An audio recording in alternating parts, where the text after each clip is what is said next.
Olá, bom dia a todos.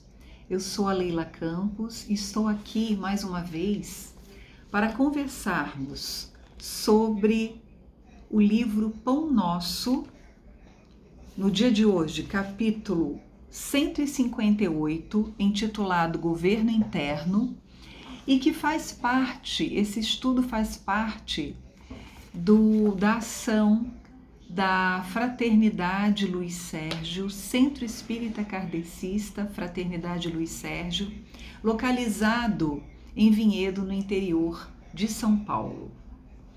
Pois bem, governo interno.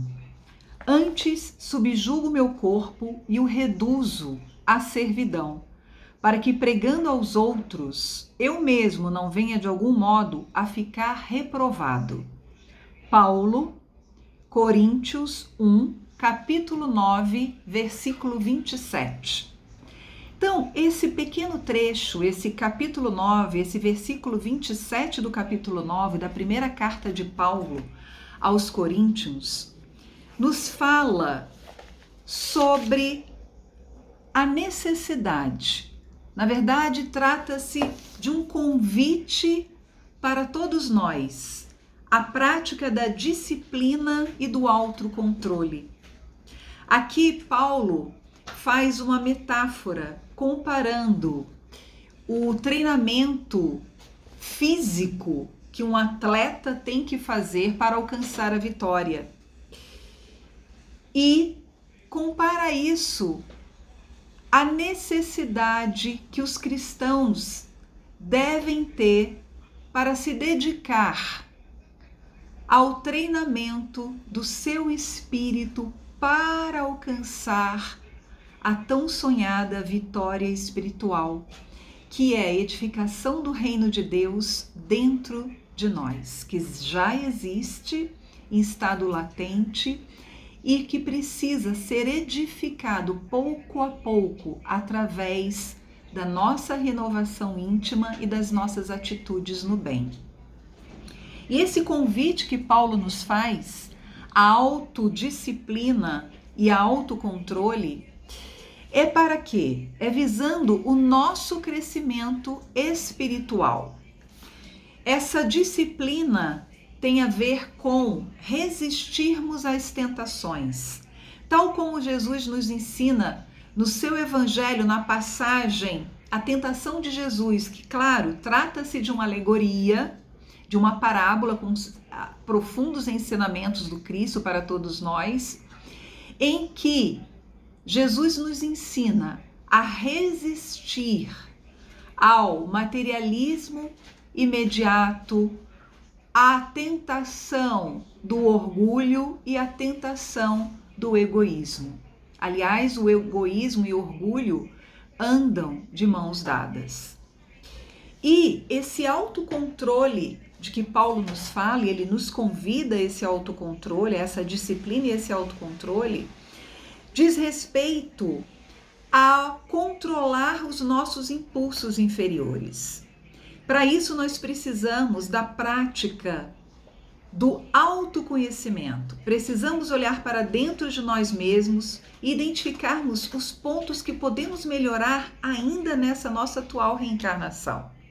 No Evangelho segundo o Espiritismo, no capítulo 17, item 4, acerca dos bons espíritas, Kardec nos explica, nos alerta da necessidade de domarmos as nossas más inclinações, as inclinações ainda imperfeitas, as tendências à maledicência, as tendências a nos afastarmos de Deus, a transgredirmos as leis divinas, nos trazendo sofrimento, e são mais inclinações que ainda temos em nós.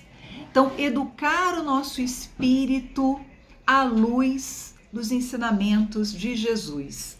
Então, os bons espíritas são reconhecidos pela sua transformação moral. É isso que Paulo nos convida, a esse treinamento espiritual, tal como um atleta treina fisicamente para alcançar a vitória. E aqui, como eu disse antes, estamos falando da vitória espiritual. Aqui estamos falando não de vencermos no mundo, mas vencer o mundo que ainda existe em nós.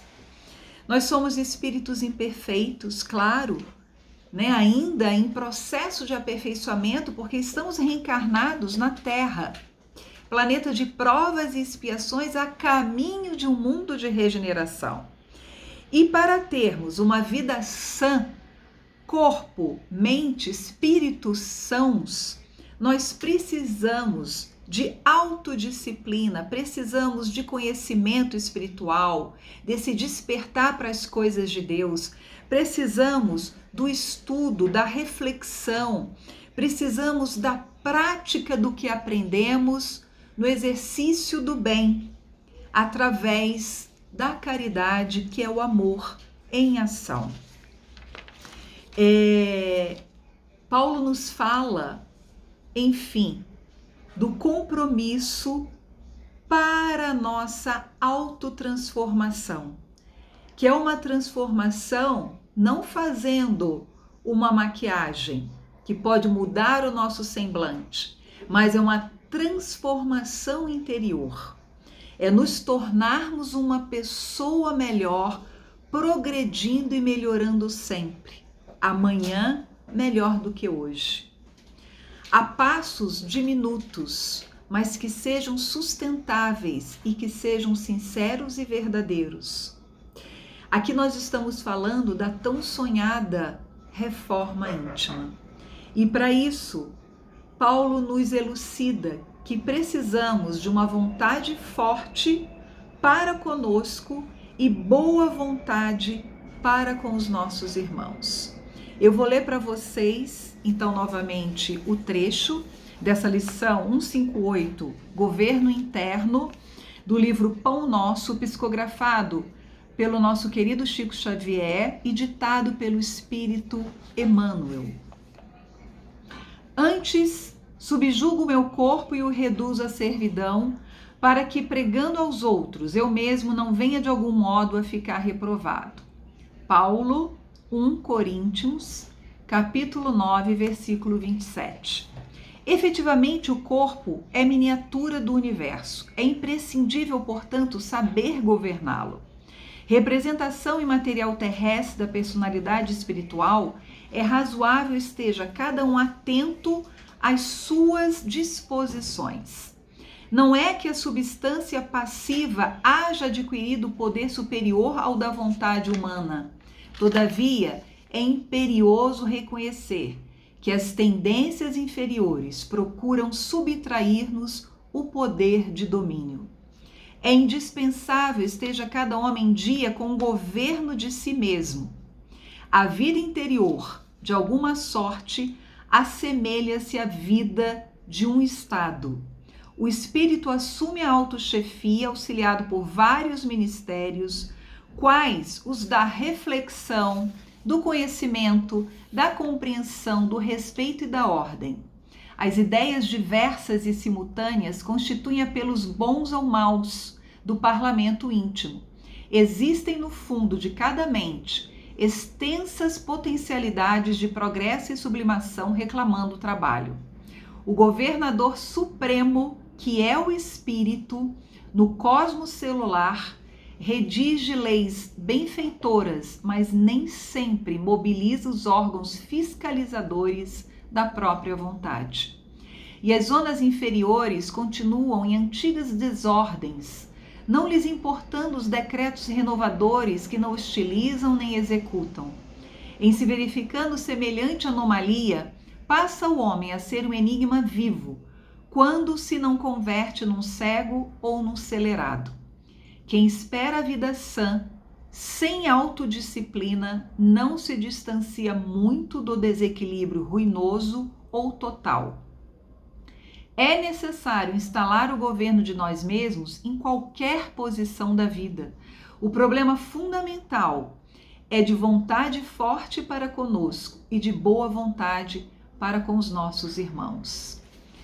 E lembrando Emmanuel mais uma vez, a disciplina antecede a espontaneidade. sigamos firmes no propósito maior da nossa renovação íntima à luz do Evangelho do Cristo, dando vida aos seus ensinamentos em nossas próprias vidas. Que assim seja, graças a Deus e graças a Jesus.